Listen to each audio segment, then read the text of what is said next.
तो आज का WWE रॉ हो चुका है खत्म और जो आज का रॉ था बहुत ही ज्यादा बढ़िया हमें यहाँ पर देखने मिला है। ए क्लास क्वालिटी का रॉ था। यहाँ रेसलिंग मैचेस या स्टोरी लाइन हर चीज बढ़िया बढ़िया हमें देखने मिली है। तो आज पूरे शो की पूरी हाइलाइट्स की बात करेंगे। सो हेलो रेसलिंग फैंस, तो मेरा नाम है एके और आपका स्वागत है अपने चैनल रेसल न्यूज में। तो पहले बात करें तो यहाँ शो की शुरुआत करते हैं सैमी ज़ेन। और सैमी ज़ेन बोलते हैं कि कैसे जो ये वीक है और कुछ पिछले सारे वीक है वो उनके लिए बहुत ही ज्यादा रफ रहे हैं, पर जब यहाँ पर सैमी के चांस लग रहे थे तो ये बोलते हैं इसकी वजह से मैं बहुत ही ज्यादा बढ़िया फील कर रहा हूँ, उसके लिए थैंक यू।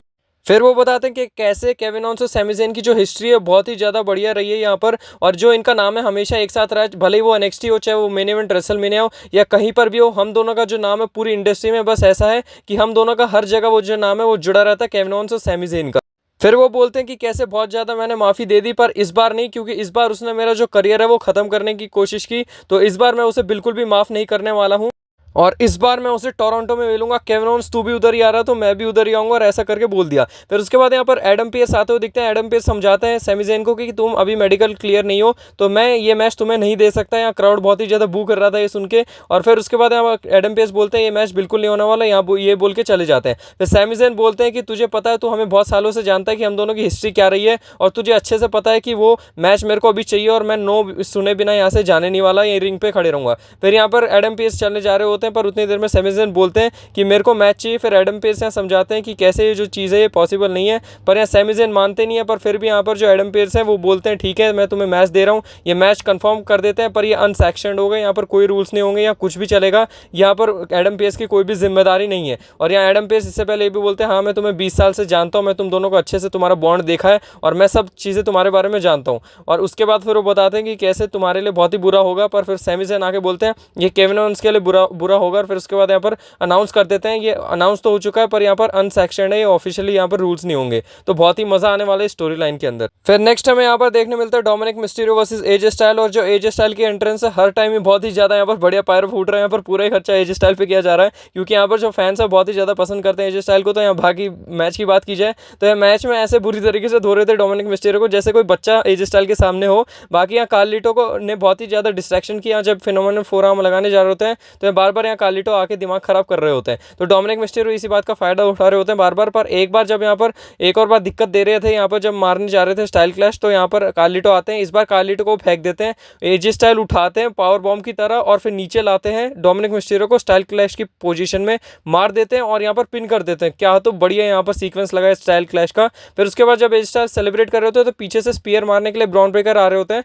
पर यहाँ हट जाते हैं एजे स्टाइल और वो जो स्पीयर है वो लग जाता है डोमिनिक मिस्टीरियो को। फिर एजे स्टाइल यहाँ पर बहुत ही बढ़िया तरीके से बेले किक मार के यहाँ पर बुरी तरीके से फेंक देते हैं ब्रॉन ब्रेकर को बाहर, और ब्रॉन ब्रेकर वहां बाहर चले जाते हैं। तो एजे स्टाइल को बिल्कुल भी वीक नहीं दिखाया गया। यहाँ पर फिर टी शर्ट फेंक के गुस्से में ब्रॉन ब्रेकर फेंकते हैं और एजे स्टाइल ने एकदम अपने रिफ्लेक्सेस दिखा के यहाँ पर बढ़िया कैच किया और यहाँ पर ये एंड होता है। इन दोनों का मैच हमें आगे जरूर देखने मिलेगा। नेक्स्ट हम बात करें तो यहाँ लायरा वल्कारिया आई थी। लायरा वल्कारिया इसलिए आई थी क्योंकि जो आइवी नाइल और डकोटा काय का वो मैच था, जो जीतेगा वो फेस करेगा लायरा वल्कारिया को। तो इस मैच में हम बात करें तो यहाँ कुछ ज़्यादा बताने लायक था नहीं, इतना बढ़िया मैच था नहीं, मतलब नॉर्मल सा मैच था और लंबा मैच नहीं था। तो यहाँ हमें पूरा मैच में ये देखने मिला जो आइवी नाइल है वो हर टाइम यहाँ पर बुरी तरीके से जब मतलब डकोटा का कुछ कर रही होती तो हिल टैक्टिक्स इस्तेमाल करके यहाँ पर अच्छे से कवर अप कर ले रही थी। यहाँ एंकल लॉक भी देखने मिला, पर आखिरी में डकोटा का जीत जाती है और यहाँ डकोटा का वर्सेस लायरा वल्कारिया एक और बार हमें देखने मिलेगा। फिर उसके बाद यहाँ पर गुंथर आते हैं और फिर गुंथर बताते हैं कि कैसे यहाँ मतलब वो जो जेउसो जैसे आते हैं वैसे ही आते हैं और वो बताते हैं कि मेरे को भी फील कर रहा हूँ कि कैसा लगता है। फिर बोलते हैं कि ईट करो, पर यहाँ कोई करता नहीं है। फिर वो बोलते हैं तुम लोग एक नंबर के सिंपल पीपल हो, तुम्हारे सिंपल जेउसो की तरह उसे भी कुछ नहीं आता और वो बकवास है, वो यहीं पर अच्छा डिजर्व करता है क्योंकि ये तुम्हारे जैसा ही है। फिर वो बताते हैं कि तुम लोगों को से बात करना ही वैसा है जैसे शेक्सपियर की जो बुक है उसको कोई डॉग को रीड कराना, और ऐसा करके पूरी तरीके से क्राउड को रोस्ट मार देते हैं, बुरी तरीके से क्राउड को धो रहे होते हैं। बोलते हैं कि तुम लोग हॉनेस्टली बताओ कि तुमको लगता है जेउसो मेरे को हरा देगा, ऐसा कुछ भी नहीं होने वाला, वो तुम्हें भी पता है और मेरे को भी पता है। और वो बोलते हैं जेउसो जब यहाँ रिंग में उतरेगा तो मैं उसे पूरी तरीके से आउट क्लास कर दूंगा, वो जो है वो बस उधर ही कंफर्टेबल है जहाँ तुम लोग गीट करते रहते हो, यहाँ वो बता रहे होते हैं जहाँ पर एंट्रेंस लेते हैं। फिर यहाँ पर प्रोफेशनली बोलते हैं कि प्रोफेशनल लोगों से पूछता हूँ तुम बताओ कि तुम्हें क्या लगता है। तो यहाँ पर जो पैट मैकएफे बोल देते हैं कि मेरे को तो लगता है और मैं होप करता हूँ कि यहाँ जेउसो जीत जाए, जिससे कि जो गुंथर को गुस्सा आ जाता है। उससे पहले गुंथर मारने जा रहे होते हैं पैट मैकएफे को, तो हमें देखने मिलता है कि जो जेउसो वो आ जाते हैं और पैट मैकएफे बच जाते हैं। फिर यहाँ इन दोनों के बीच में हमें ब्रॉल देखने मिलता है बढ़िया वाला, और यहाँ बुरी तरीके से जो जेउसो बहुत ही ज्यादा गुस्से में होते हैं, सिक्योरिटी गार्ड्स को भी यहाँ सुपर किक्स लगाई और आखिरी में हमें देखने मिला स्टैंड टॉल किया और गुंथर को बाहर बुरी तरीके से मरा के भागा दिया। फिर उसके बाद हमें देखने मिलता है पीट डन वर्सेस मतलब पीट डन क्या बोलेंगे, बुच वर्सेस यहाँ पेंटा का मैच होता है। और ये जो मैच है क्रूजर वेट मैच था और हमेशा की तरह बहुत ही बढ़िया रहता है इन दोनों का मैच जब भी होता है। और पेंटा के बहुत बड़े बड़े मैचेस अभी आने वाले बाकी हैं और जो उनकी अनडिफिटेड स्ट्रीक है वो अभी भी जारी है, क्योंकि वो यहाँ पर आज भी जीत जाते हैं। और मैच की बात की जाए तो यहाँ मैच में हमें देखने मिला जो पीट डन है बुरी तरीके से डोमिनेट कर रहे होते हैं स्टार्टिंग में, पर यहाँ बुरी तरीके जब गुस्सा आता है पेंटा को तो धोने लग जाते हैं और ये लुडविग काइजर बीच में चुल कर रहे होते हैं, पर फिर भी यहाँ पेंटा मैच जीत जाते हैं। फिर मैच जीतने के बाद भी हमें इन तीनों के बीच में भसड़ दिखाई देने मिलती है, जो कि इन तीनों की आगे जो फ्यूड है उनको कंटिन्यू करने के लिए है। फिर नेक्स्ट हमें यहाँ पर देखने मिला रॉक्सन परेज वर्सेस रकाल रॉड्रिगेज और ये एलिमिनेशन चैम्बर क्वालिफाइंग मैच था। और यहाँ पर तो ऑब्वियस था कि यहाँ रॉक्सन परेज ही जीतेंगी। यहाँ तो हमें देखने मिला जो मैच में पूरी तरीके से डोमिनेट कर रही थी रकाल रॉड्रिगेज। ये है अच्छा है कि उनको वीक नहीं दिखाया गया, पर उन्हें बुरी तरीके से यहाँ पर ह्यूज दिखाया जा रहा था और उन्हें डोमिनेटिंग दिखाया जा रहा था। यहाँ पर जो रॉक्सन परेज है वो ज़्यादा कुछ कर नहीं पाई, यहाँ पर बहुत मुश्किल से यहाँ पर कुछ करने वाली थी पर वहाँ वो भी नहीं हो रहा था। पर देखने मिलता है जो लिव मॉर्गन है वो भी दिमाग खराब कर रही होती है, मतलब यहाँ पर डिस्ट्रैक्ट कर रही होती है, तो यहाँ बियांका ब्लेयर नेओमी आ जाती है जिसकी वजह से रॉक्सन पेरेज यहाँ पर फायदा उठाते हैं डिस्ट्रैक्शन का और यहाँ रॉक्सन परेज यहाँ पर रोल अप करके जीत जाती है। और यहाँ एलिमिनेशन चैम्बर पूरी तरीके से वुमेन्स का भर चुका है। Alexa Bliss versus Liv Morgan versus Bianca Belair versus Naomi versus Bayley versus Roxanne Perez. तो यहाँ पर ये जो मैच है बहुत ही बढ़िया दिखने वाला है, तो देखते हैं। ये तो हाइप बहुत ज़्यादा है, देखो क्या होगा एलिमिनेशन चैम्बर के अंदर, वो तो एलिमिनेशन चैम्बर ही बताएगा। तो नेक्स्ट हमें यहाँ देखने मिला न्यू डे। तो न्यू डे यहाँ पर दिखा रही होती है कि कैसे जब रॉ अफेयर चला गया तो लोगों को ज़्यादा दिखाई नहीं दिया हुआ क्या, तो वहाँ दिखाते हैं कि कैसे न्यू डे ने बुरी तरीके से LW और रे मिस्टेरियो को बजाया। फिर यहाँ रे मिस्टेरियो के बारे में बता रहे होते हैं कि कैसे वो जो डिजर्व है वो लॉकर रूम लीडर बनना डिजर्व नहीं करता है। कोफी किंगस्टन बताते हैं कि कैसे मैं उससे ज़्यादा मैच लड़ा हूँ, उससे ज़्यादा WWE में रहा हूँ, उससे ज़्यादा मैंने कंपीट किया, उससे ज़्यादा टाइटल्स है, तो लोकर रूम लीडर यहाँ पर मेरे को होना चाहिए ना कि उसे। और वो हॉल ऑफ फेम में इंडक्ट है, उसकी वजह से तुम उसे सपोर्ट कर रहे हो, वो तो बकवास है, वो बिल्कुल ही बकवास है। और बाकी हम बताएं तो रे मिस्टेरियो को बुरी तरीके से धो सकते थे पर हमने धोया नहीं, बस थोड़ा सा वैकेशन दिया तुम्हारे लिए। फिर उसके बाद आप बोलते हैं LW आता है। LW बहुत ही ज़्यादा गुस्से में होता है, ज़्यादा कुछ ज़्यादा बोला नहीं, उससे पहले ठोकना स्टार्ट कर देते हैं न्यू डे को और बुरी तरीके से बजाने लग जाते हैं तीनों के तीनों बंदे यहाँ पर न्यू डे को। फिर हमें देखने मिलता है जब यहाँ पर और ज़्यादा पिटने जा रहे होते तो कितनी तेज यहाँ पर कोफी किंगस्टन और जेवियर वुड भागे, बहुत ही फनी था ये, बहुत ही बढ़िया यहाँ पर भाग जाते हैं वो दोनों और यहाँ पर ये सेगमेंट खत्म होता है।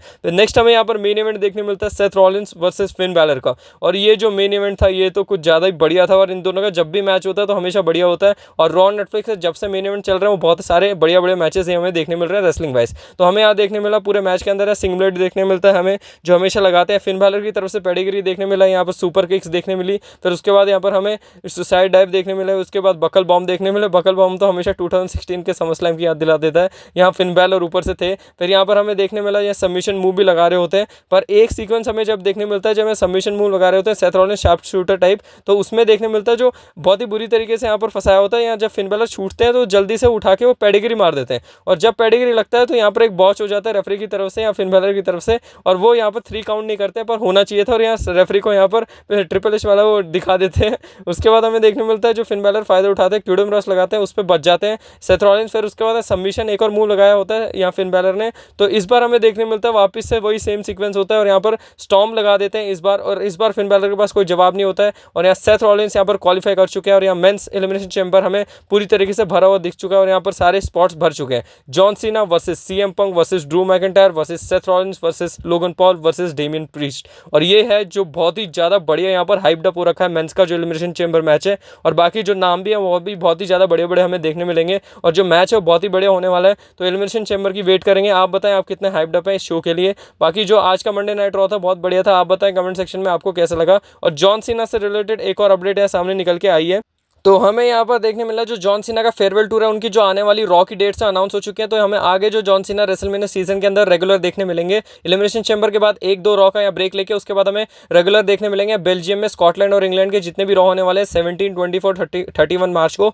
जॉन सीना सब में प्रेजेंट होने वाले हैं और जॉन सीना की डेट्स हैं वो ऑफिशियली अनाउंस हो चुकी है। और जॉन सीना भी फिलहाल ऐसा जो अपना सारा काम है वो निपटा रहे हैं, तो उसके बाद हमें ऑफिशियली देखने मिलेंगे। वो अच्छे से रेगुलर आएंगे सारे WWE के शोज़ पे और अच्छे से कंपीट करते हुए दिखाई देंगे। जॉन सीना फिलहाल अभी नहीं है, शायद एलिमिनेशन चैम्बर के बाद अच्छे से हमें देखने मिलेंगे, क्या पता वो जीत जाए उधर। बाकी उसके ऊपर तो बहुत सारी थ्योरी है, वो बाद में बात करेंगे अलग वाली वीडियो में। बाकी आज का मंडे नाइट यही था। आप बताएं आप कितना हाइप्ड अप है एलिमिनेशन चैम्बर के लिए और खासकर जो जॉन सीना का रन होने वाला है आने वाले टाइम में जब एलिमिनेशन चैम्बर खत्म हो जाएगा उसके बाद के लिए। तो बाकी बहुत ही ज़्यादा हाइप्ड अप हो चुका है एलिमिनेशन चैम्बर है, बहुत ही बड़े बड़े नाम हमें देखने मिल चुके हैं और जॉन सीना के बारे में भी बढ़िया अपडेट निकल के आ चुकी है। तो आज का रॉ तो बहुत बढ़िया था, यहाँ पर खुशखबरी भी हमें देखने मिली है, स्टोरी लाइन भी बढ़िया देखने मिली है, मैचेस भी बढ़िया देखने मिले हैं, जो चाहिए था वो भी मिला है। मिला है, जैसे कि एज स्टाइल, ब्रॉन ब्रेकर, बस सारी चीज़ें हमें यहाँ पर अच्छे से मिल चुकी हैं। तो बाकी यही था आज की इस वीडियो के अंदर। ऐसे इंटरेस्टिंग न्यूज़, अपडेट, रूमर्स और सारी शो के हाइलाइट्स देखने के लिए रेसलिंग न्यूज़ को सब्सक्राइब करें। ऐसे इंटरेस्टिंग और मज़ेदार वीडियो के साथ जल्दी मिलूंगा रेसलिंग फैंस। तब तक के लिए take care and good bye.